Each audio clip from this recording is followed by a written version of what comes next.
오소서 성령님, 지난 한 주간 추운 날씨에 건강히 잘 지내셨나요? 오늘은 해외 원조 주일인데요. 오늘의 2차 헌금은 아프리카, 아시아, 중앙아시아, 남미의 가난한 사람들을 위해 사용됩니다. 지난 주일 복음에서 예수님께서는 때가 차서 하느님 나라가 가까이 왔다. 회개하고 복음을 믿어라 하고 선포하셨습니다. 이번 주일 복음은 그 예수님이 누구이신지, 어떠한 분이신지를 말하고 있습니다. 사실 마르코 복음은 1장 1절에서 이미 해답을 이야기하고 있습니다. 하느님의 아들 예수 그리스도입니다. 이 말씀은 복음의 끝부분에서 예수님께서 십자가 위에서 숨을 거두실 때 백인 대장의 입을 통해 반복됩니다. 참으로 이 사람은 하느님의 아드님이셨다. 하느님의 아들이신 예수 그리스도께서 말씀에 권위가 있으셨고 더러운 영들까지 그분께 복종한다고 오늘 복음은 전하고 있습니다. 제1독서에서 모세는 야훼 하느님께서 나와 같은 예언자를 일으켜 주실 것이니 너희는 그의 말을 들어야 한다 라고 이야기합니다. 첫 번째 예언자인 모세의 뒤를 이어 이스라엘에 수많은 예언자가 등장했지만 이 예언은 결정적으로 예수 그리스도 안에서 이루어진다는 것이 초대교회 때부터 이어진 믿음입니다. 그렇다면 우리에게 그리스도는 어떤 분이실까요? 이 질문을 던지다가 송창식 씨의 사랑이여라는 노래 가사가 떠올랐는데요. 다음과 같은 가사입니다.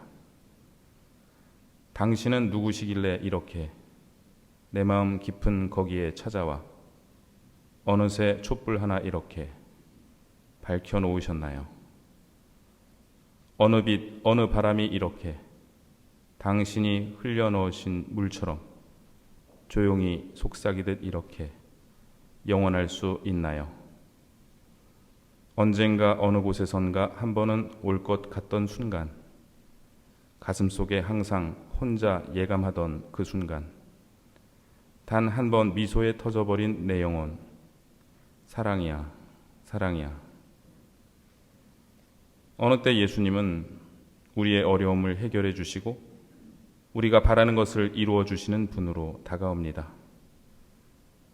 이전에는 우연의 일치로만 여겨지던 일들이 주님의 은총으로 이해되고 주님의 특별한 섭리로 다가옵니다. 그렇게 예수님은 내 사랑과 믿음과 변치 않는 희망의 대상이 되십니다. 그러나 어느 때에는 내가 그분께 원하는 것보다 그분께서 내게 원하시는 것이 더 많아 보이기도 하고 남들에게는 주시지 않는 고통을 나에게만 허락하시는 것 같기도 합니다. 그분의 뜻을 잘 알지 못할 것 같은 그렇게 가끔은 이해할 수 없는 분으로 다가오기도 합니다. 그러나 가장 심하게는 캄캄한 어두운 밤과 같이 당신의 모습을 감추시고 마치 넷째 왕의 길을 인도하던 별빛이 어느 날 자취를 감춰버린 것처럼 보이지도 않고 계시지도 않은 것처럼 느껴지고 그분을 믿어왔던 나날이 헛수고처럼 느껴지는 그런 날들도 있습니다. 위대한 영적 스승들은 이 시기를 어두운 밤이라 부르며 이 어두운 밤의 시기를 잘 통과해야 한다고 말씀하시는데 어느 때는 이 밤이 너무나 긴 것 같고 이것이 일시적인 순간인지 아니면 앞으로도 지속될 것인지 몰라 애달는 시간이 있기도 합니다. 제가 해외에서 유학할 때 주일에 한인 성당에서 청년 미사를 드렸는데요. 매주 이 미사에 참여하던 중학생 친구가 있었습니다. 제가 한국에 돌아왔을 때 어느덧 청년이 된 그 친구가 저를 찾아왔습니다. 오랜만에 만나 반가이 제외하던 이 청년이 제게 커다란 질문을 던졌습니다. 몇 년 전 어머니께서 돌아가셨다고 합니다. 그런데 열심히 교회에 다니시던 친척들 몇 분이 어머니 빈소에서 이렇게 이야기했다고 합니다. 왜 어머니 편찮으시다는 소식을 진작 우리에게 말하지 않았니? 우리가 기도했으면 안 돌아가셨을 텐데. 이 말이 계속 마음에 남아 청년은 제게 물었습니다. 이 말이 사실이냐고. 담담하게 이야기하는 청년의 말을 듣다가 많이 울었던 기억이 납니다. 저는 사실이 아니라고 대답했습니다. 하느님은 기도하면 살려주시고 기도하지 않으면 살려주시지 않는 그런 분이 아니라고 말했습니다. 그렇다면 우리에게 더 큰 질문이 떠오릅니다. 그럼 기도는 왜 하는 건가요?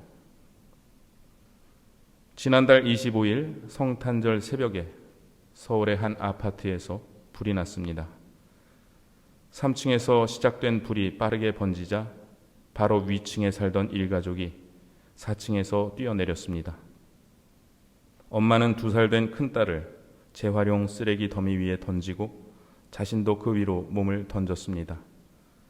아빠는 7개월 된 둘째 딸을 이불에 감싸 안고 뛰어내렸습니다. 일가족 모두가 살았지만 아빠는 끝내 숨을 거두고 말았습니다. 이 기사를 읽으며 하느님의 전능하심에 대해 다시금 생각해 보게 되었습니다. 우리는 하느님의 전능하심이 불길을 갑자기 멎게 하시거나 뛰어내려도 다치지 않는 날개를 달아주시는 것이라고 생각하기 쉽습니다. 그러나 이것은 그리스 로마 신화에 나오는 신들의 이야기입니다. 하느님의 전능하심은 오히려 예수님의 십자가 안에서 드러납니다.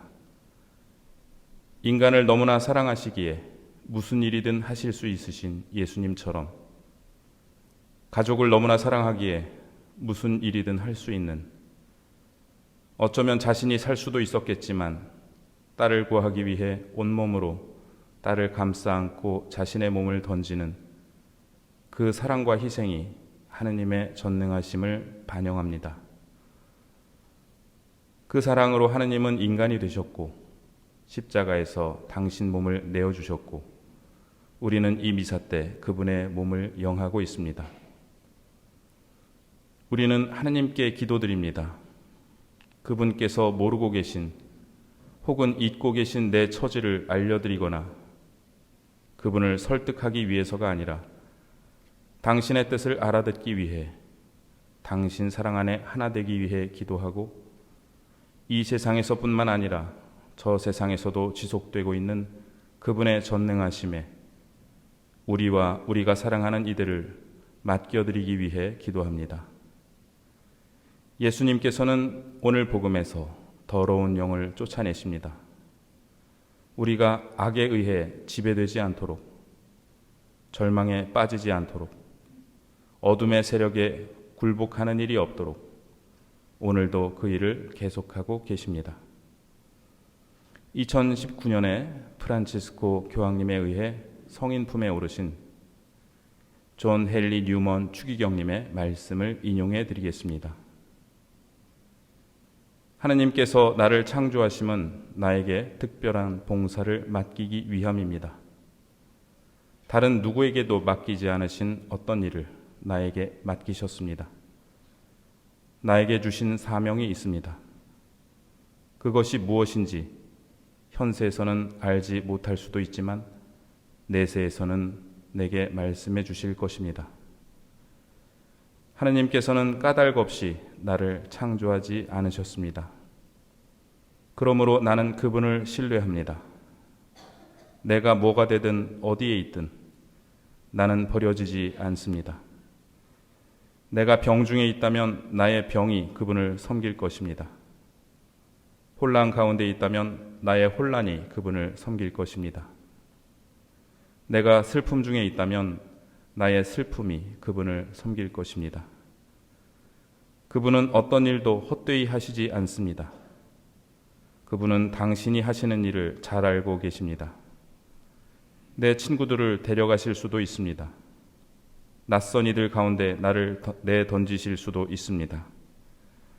내가 쓸쓸함을 느끼도록 하실 수도, 내 영혼이 가라앉게도, 내 미래를 나에게서 감추실 수도 있습니다. 그럴지라도 여전히 그분께서는 당신이 하시는 일을 잘 알고 계십니다.